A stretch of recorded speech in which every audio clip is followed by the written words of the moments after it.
Hello, everyone. My name is Tawa Mitchell. I'm a Senior Program Officer at the John D. and Catherine T. MacArthur Foundation, and it gives me great pleasure to moderate the discussion with all of you today on advocacy. And I'm so excited to dig into this conversation, particularly given where we are as a country, as a nation, and as a city and a community, particularly an African American community in this moment. And the context for the Chicago Urban League discussion today, as I understand it, is really one around advocacy, because each of you, our featured panelists today, are a leading advocate for your communities and are change agents, especially for our Black community.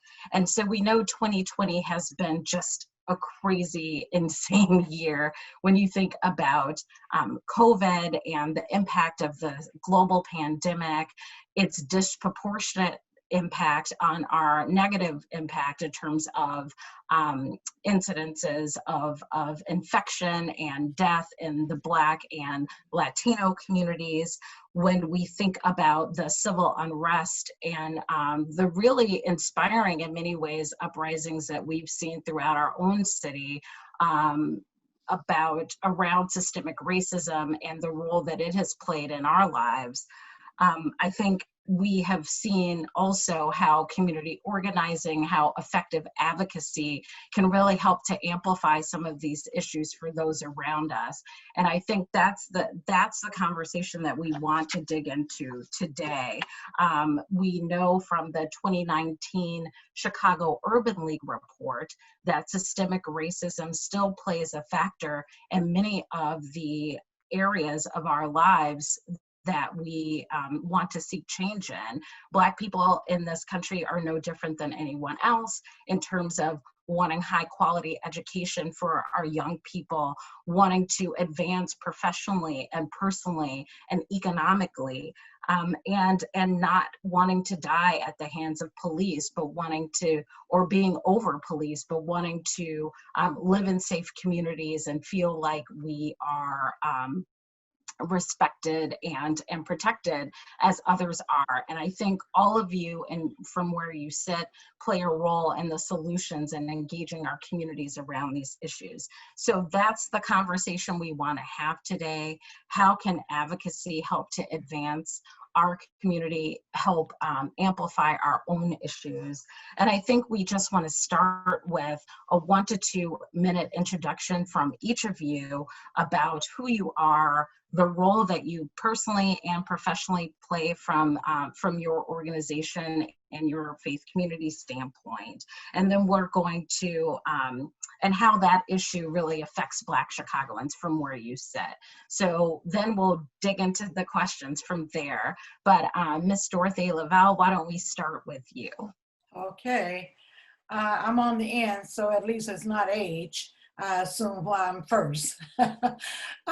I'm Dorothy Lavelle, and I'm editor and publisher of the Crusader newspapers, the Chicago and Gary Crusader newspaper, as well as chairman emeritus of the National Newspaper Publishers Association.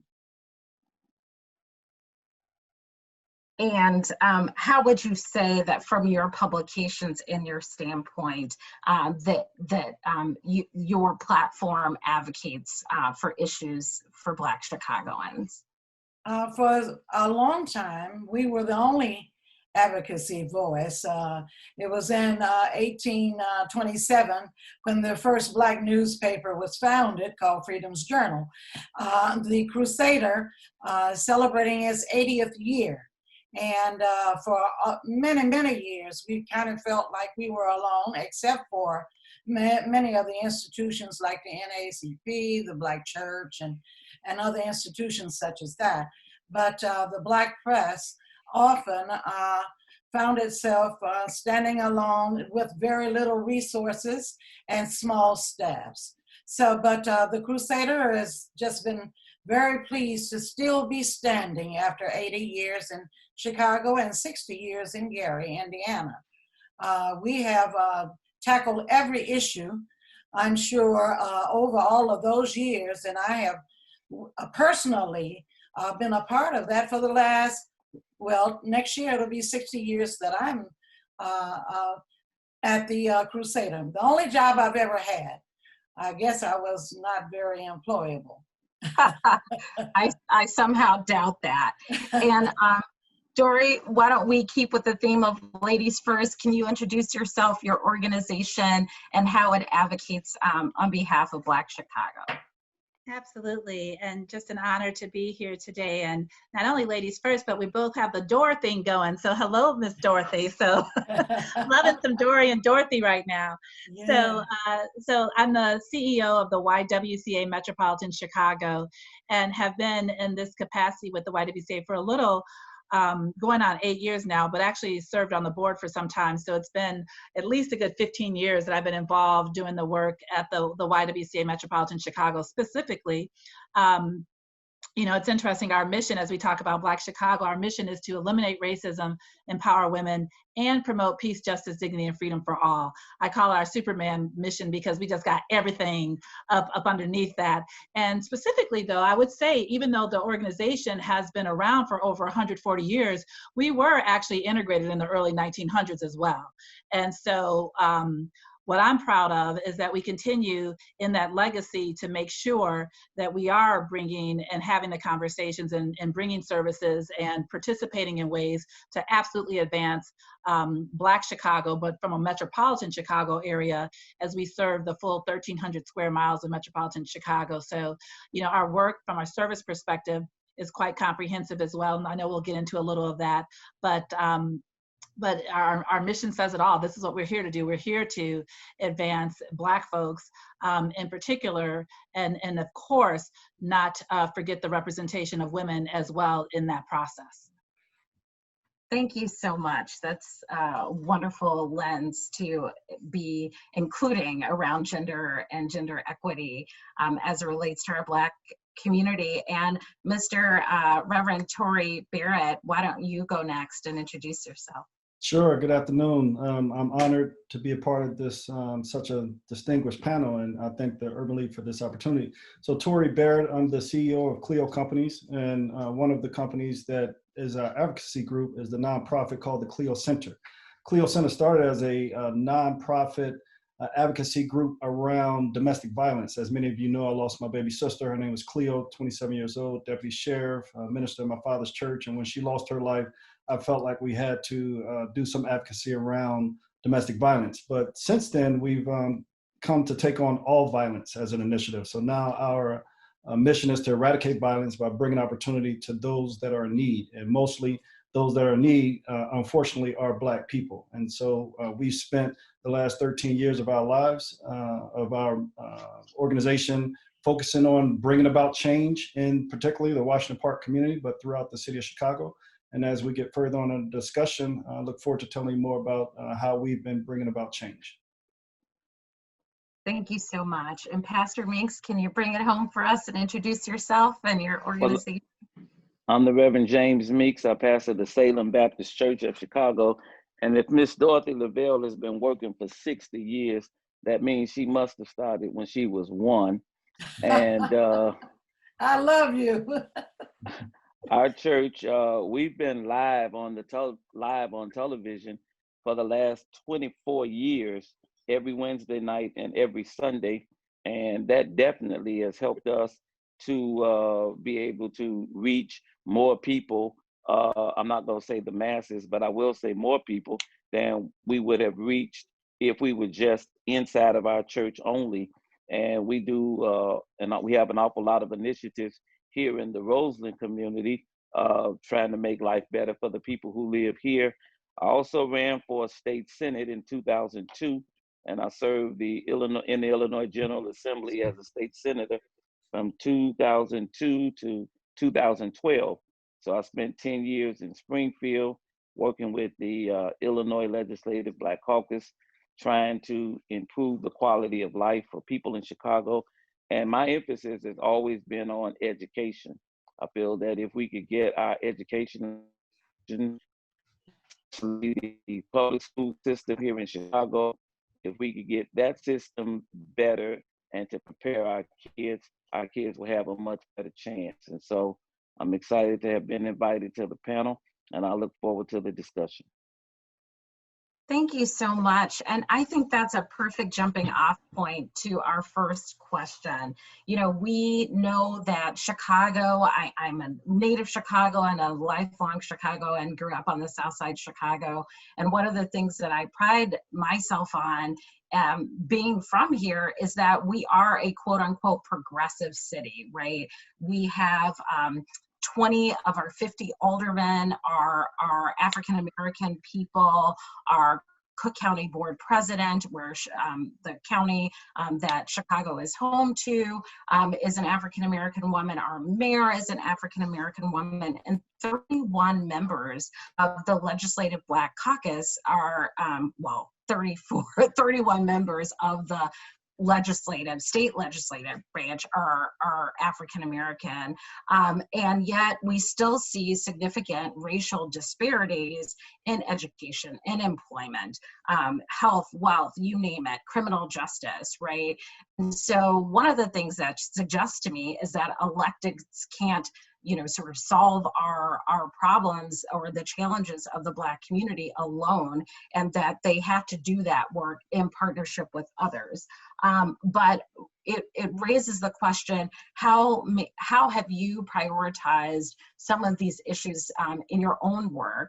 And what do you think is the most effective way? Where have you seen the levers really pulled in the right direction in terms from either from a political standpoint or from a media standpoint or even with community-based organizations and where you sit? And we can mix it up a bit. Or why don't we start with you, Pastor Meeks, since you were an elected official? Okay, I think that the biggest mistake that we're making, and so I'm going to have a one-string guitar in this whole conversation, and the biggest mistake we're making is with elected officials. That litany that you called off, all the people that we have in Springfield, all the Black aldermen, you left off the 3 Congress people that we have with Bobby and Danny and Robin Kelly. There is not, to my knowledge, and maybe I'm wrong, one collective Black Chicago agenda. We need to know from the 10 aldermen or 21 aldermen, what are they working on? What initiative do they have for the city of Chicago? Is that the same initiative that the Black Caucus in Springfield has? Is that the same initiative that our congressional delegation has? Is that the same initiative that our county representatives are working on? We need one agenda. The Hispanic, we talk about Hispanics because they get all the jobs and they get hired and they are advancing a lot politically. That's because they have one agenda. They have a convention every year. All of their elected officials meet together. They spell out the agenda. Then they take the agenda to their ministers, to the newspaper, to community groups, and everybody in the Hispanic community know what they're working towards. You ask 10 Black people, what are we working on in Black Chicago? You're gonna get 10 different answers.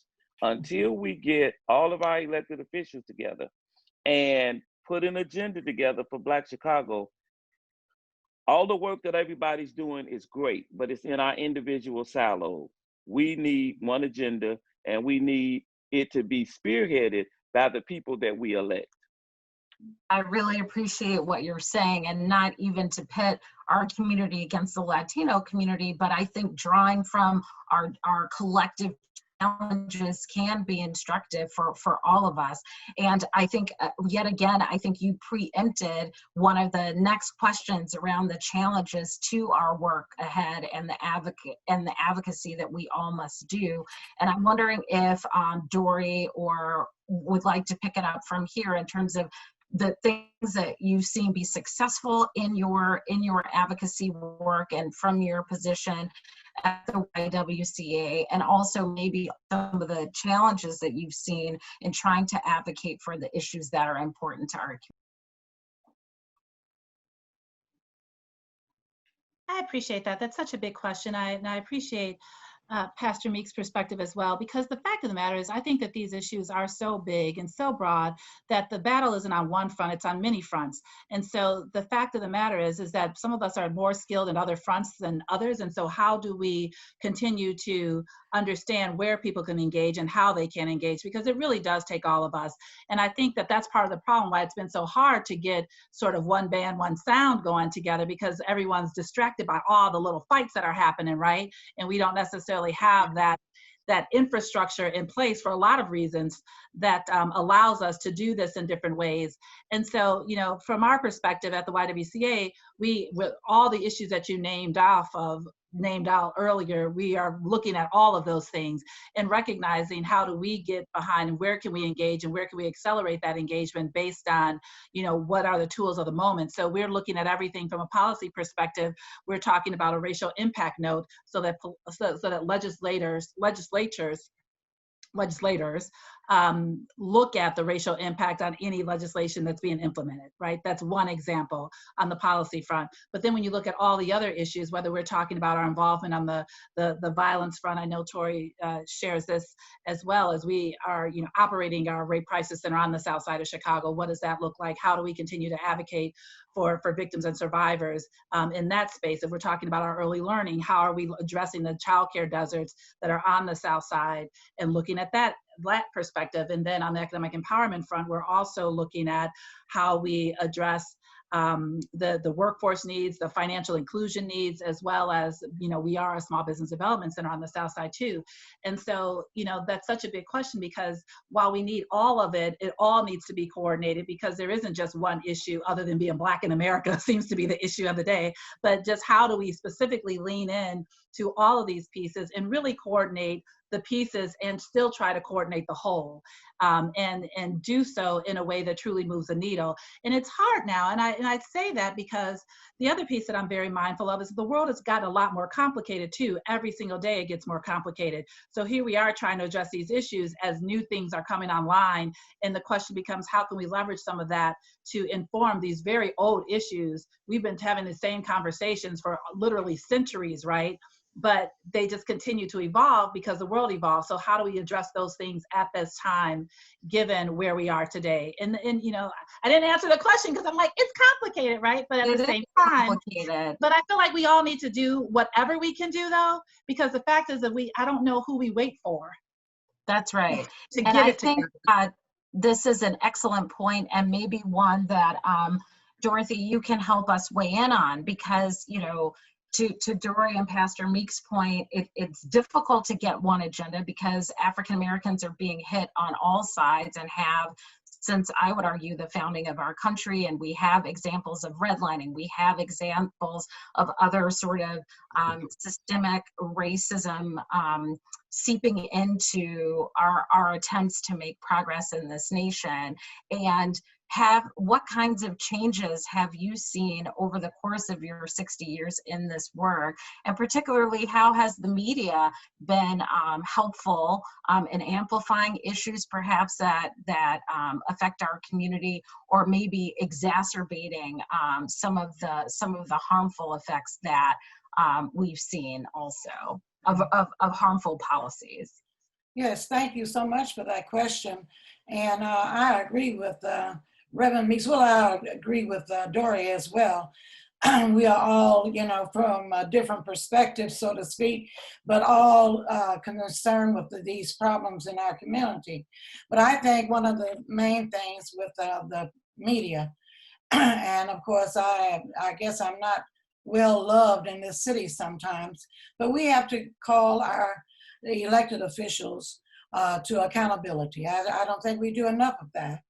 I did that. I've lost some good friends because I called some of them to account for funds and all that they had received that while our community was suffering. But let me just say this, that the greatest, I think the greatest progress that was made was when they had the 1972 political convention in Gary, Indiana. But it was only one, it was just one item.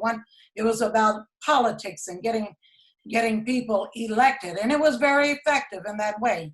But I think that we're going to have to, in our city, bring all of the forces together.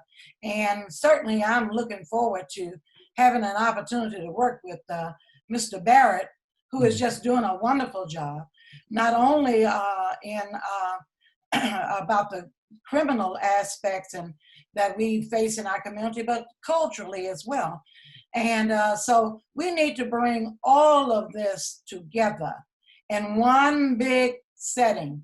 And we need to, maybe we can't do it in one day, certainly is too big of a subject, but we need to perhaps have several meetings. And at each meeting, we're going to tackle a subject and we're going to come up with some solutions.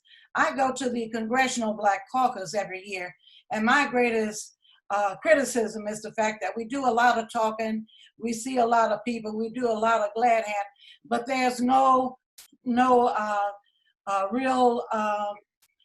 solutions that come from it. We don't say what we're going to do next. I think we're going to have to do that. Over the 60 years that I have been out here, and I want to thank the MacArthur Foundation and Field Foundation and some of the others here in the city who have realized the importance of the press. This is the first, in 2020 was the first time that the Black press has been able to get any grants to deal with telling our stories. Many of our publications are small because we don't have the resources to do all of it. But even in spite of that, I think often we do a good job. And we are trying to do all of these things, all of these areas, and it's just impossible. So when we get these grants, we're able to do things like, we were one of the first newspapers that came out and said that there was such a disparity in the COVID-19 and its effects on our community. We were one of the first that came out with that. I don't mind telling you that I have found doing this situation that we are getting more and more support from our community, but we need more support. We need to take all of our resources, put them together. We need to go to Reverend Meeks's church that's got plenty of room, and we need to sit there and we need to hammer out an agenda. I'm with you, Reverend Meeks and Barrett, and I've just been a strong supporter of the WISE program all of these years that I have been here. But we have some serious problems, and unless we circle the wagons, as I call it, and really be very serious about solving some of these problems, we'll find ourselves in the same position after the virus is not the #1 topic, seemingly, well, beside the election today. Indeed, and I think that's a perfect segue to Tori and the work of the Clio Center in terms of that solutions frame and being rooted in community. And how do you see the role of your organization and the work that you're doing with your enterprises and helping frame solutions for our community? Sure. First, I agree with everything that everyone just said. And, you know, to speak frankly, I think it's a shame and embarrassing that we have the political power that we do and we don't have a Black agenda. And so, you know, for my organization, I decided a long time ago that I was going to focus on a small section of Washington Park where I can make a huge difference. And so you talked about education, employment, wealth, health, and criminal justice. On the education side, we decided to adopt all the schools in our particular area. And we run a program called the Violence Free Zone, where, you know, we looked at 10% of the population that's causing 100% of the problems. And if you focus on that 10%, you can change the mindset of their entire school. So we give 24/7 wraparound services to that 10%. And we have 3 goals in mind: increase attendance, decrease incidences that lead to violent suspension, and increase their academic achievement by at least 1 letter grade. On the employment side, we've partnered with the city of Chicago. We run a youth summer jobs program where we employ over 300 youth a year. We've also partnered with the Shy Cook Workforce Partnership to do COVID contact tracing. So when you talk about employment, we look for opportunities that are funding, and then we go after those opportunities. And once we get them, we employ people from the community in which we serve. On the health side, we partner with the University of Chicago Medical Center. and we bring the medical center to the community once a month, because for whatever reason, Black people don't like going, at least in our community, some population don't like going to the hospital. So we bring the hospital to the community, and we get over 200 to 300 seniors every first Wednesday of the month at our center because we brought the hospitals to them. On the wealth side, we saw a need for affordable housing, quality affordable housing in the Washington Park community. So we developed a $23.5 million housing complex. And we also took youth from the community center that wanted to be entrepreneurs, and we helped develop that entrepreneurial spirit. And as a result, we hired them to help build the new housing complex. So a lot of these young guys, they may not be able to do a lot of the high-end stuff, but we've got a young guy who now wired our building for all our security cameras. And as a result, he's gotten several other projects because he was able to reference a $23.5 million project right there in his neighborhood. And then on the criminal justice side, all of the programs that we run, 50% of the youth that are referred to us come from the juvenile detention center. And so we're, investing in that population to make sure that that they have a place that they can come once they get out. And so, and you also talked a little bit about, prioritizing, like how have our priorities changed? Our priorities have not changed. We've been focusing on these particular areas from inception. So since 2008, we focused on these 5 areas because we believe that in order to change the entire community, you can't just focus on one set. It has to be a holistic approach. I really love that holistic approach. And I think that brings us back to Pastor Meek's brilliant sort of frame around how is it that we don't have this collective agenda.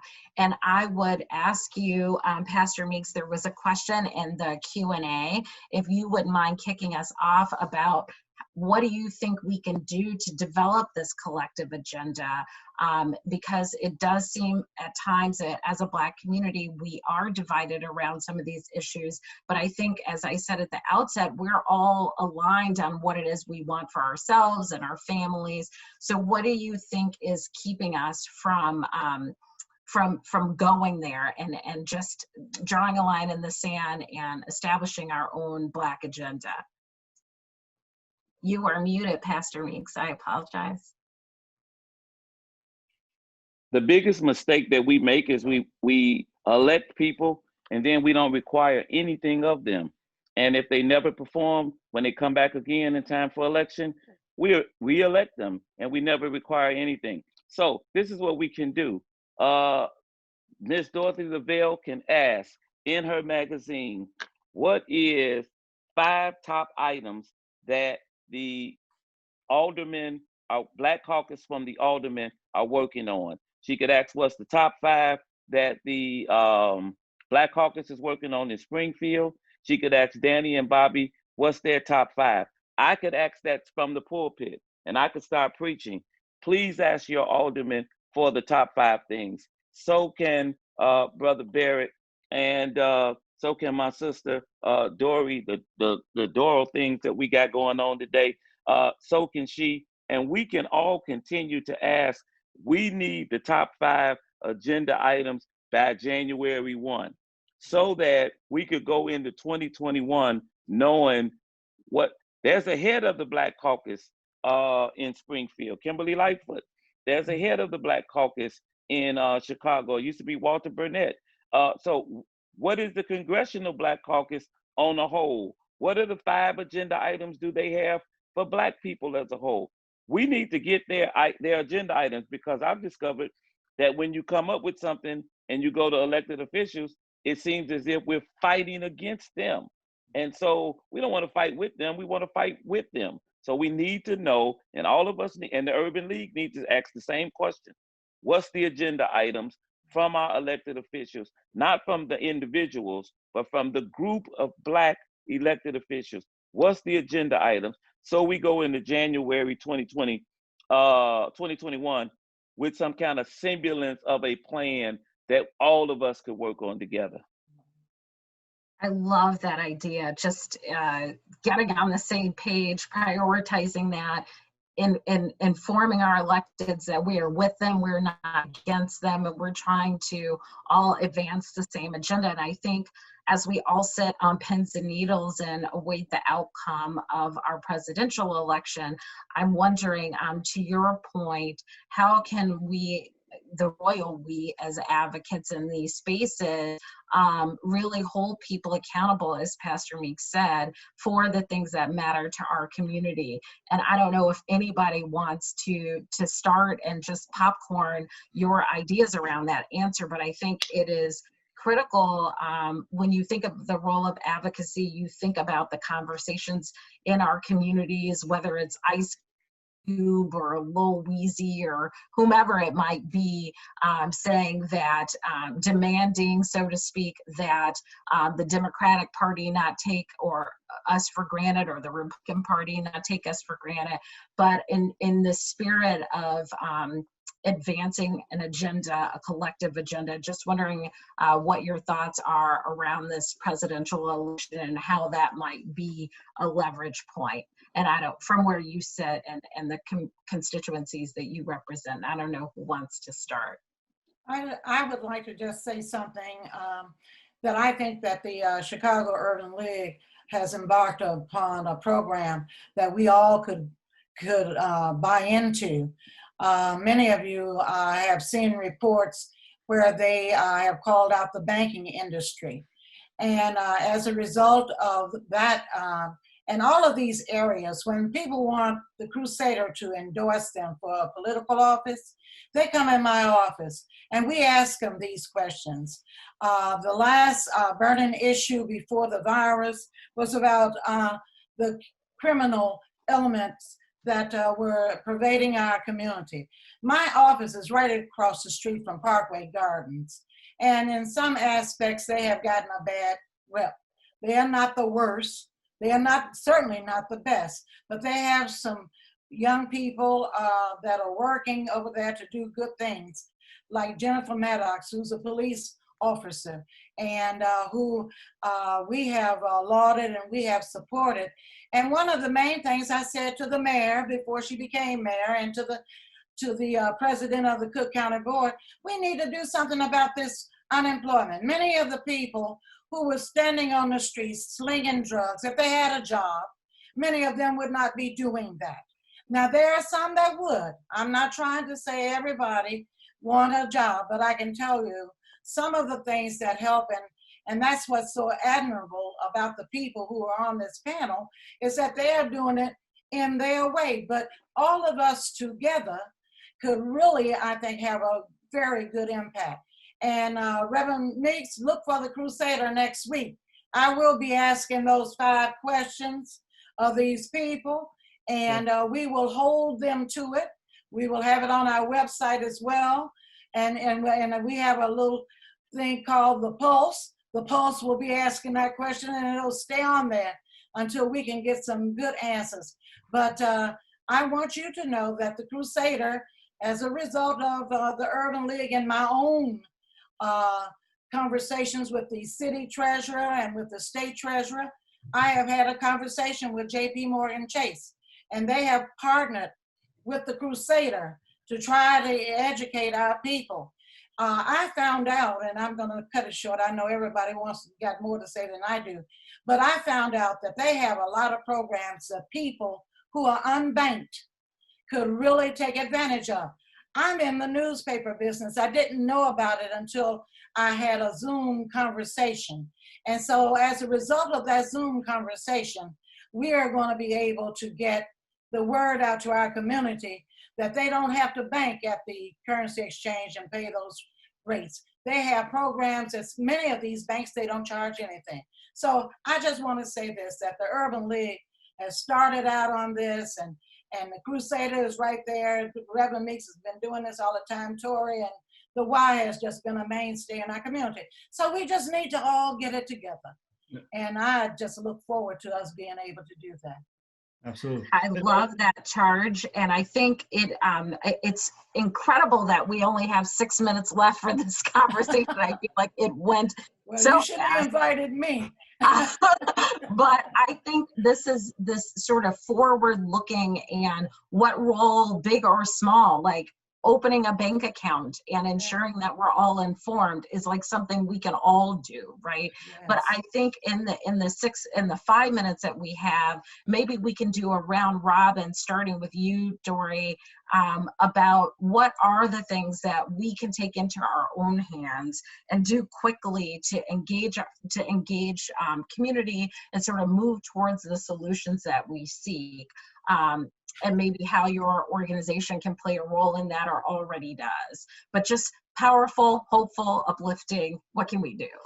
Oh, that's a lot. So I'll say this, and I don't want to be a contrarian. I want, relative to, I love the idea if we all get together, but we've been trying to get together for so long, and for whatever reason, it hasn't happened. So what I need people to do is to not wait to do something, but to do something with the intention of knowing what you're going to do and how you're going to do it, and albeit get others to collaborate with you in that process. One of my favorite quotes is by several favorite quotes, but the one that comes to mind is, to change something, you don't fight the existing reality, you create new models that make the old models obsolete. And I think that we are at the phase when we talk about whether it's the financial institutions or other institutions regarding corporate America as a whole, we have to rethink these strategies. We have to leverage what's available to us today. So, from a financial system, that's huge. That has disenfranchised folks for so long. We have to rethink finances. We're actually issuing our own card because of that. But there's other things that we need to just look at head on. And I just want people to engage where they are most qualified and most impassioned about, because they could actually stick to it and get it done.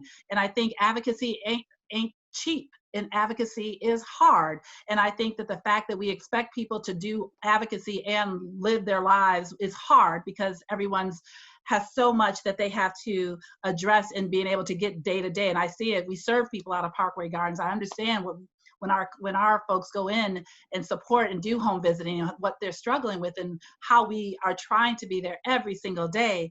And so we have to support and advocate for them as well. And so I just think that I just want people to lean in where they most see that they can really add value. And for nothing else, do not hurt the movement. Do not distract. Do not waste people's time, because we have people that really want to make things better. And I just want people to accelerate that and just don't wait, because we see right now that waiting doesn't get us anywhere.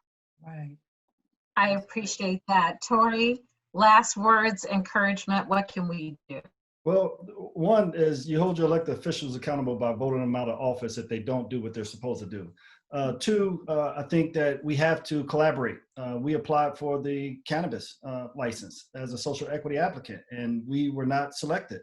And so now we applied for the R3, which is 25% of the cannabis sales goes into a pot, and the state, invest that back into the community. In Washington Park, there's $4.1 million set aside specifically for that. So instead of going in as a individual organization, we partnered with 8 other nonprofit organizations that have a history of doing successful work in the Washington Park community, and we applied for that grant. And so now we're looking for our elected officials to support the collaboration to give us that money so that we can reinvest that back into the Washington Park community. So I would say collaboration is key, but we need our elected officials to not only come around when it's election time. Come visit us, come see us, come and understand what we're doing, how we're doing it, and then see how you can be helpful. And that way, next time when it comes around for election time, you'll already have our support.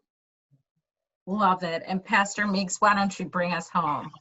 I simply say that while we are working on the big picture item, it does not negate us working in our communities and the individual work that we do.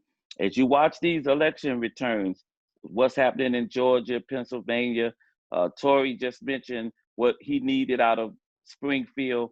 Black people give too much to the Democratic Party to get so little. We need to start getting more out of the Democratic Party for what we give to that party. Joe Biden will successfully, our prayers, will be the next president of the United States, thanks to African-American people. What do African-American people get in return for our vote? Don't just show up back here 4 years later talking about we need you again. Pritzker can't come back 4 years later talking about we need you again. We need him right now. Yes, we need him right now, and we need them right now to do what we've elected them to do. Thanks I for inviting me. appreciate this so much. This conversation has been so rich, and I think we have our charge. We need to do what we can from where we sit. We need to ensure that it's not the same old, but that creating new paradigms so that we're aligned behind a collective vision that represents us all. We need to hold our elected officials accountable, and we need to leverage our own and support our own Black-owned publications that really reflect our voices back to us. And I appreciate and applaud each of you for your leadership in the community, and I especially appreciate the Chicago Urban League, who always puts us front and center and reflects for us how we can move forward collectively with one voice and one agenda from a policy and advocacy standpoint. Thank you for allowing me to facilitate today's conversation. Thank you for inviting me. Thank you.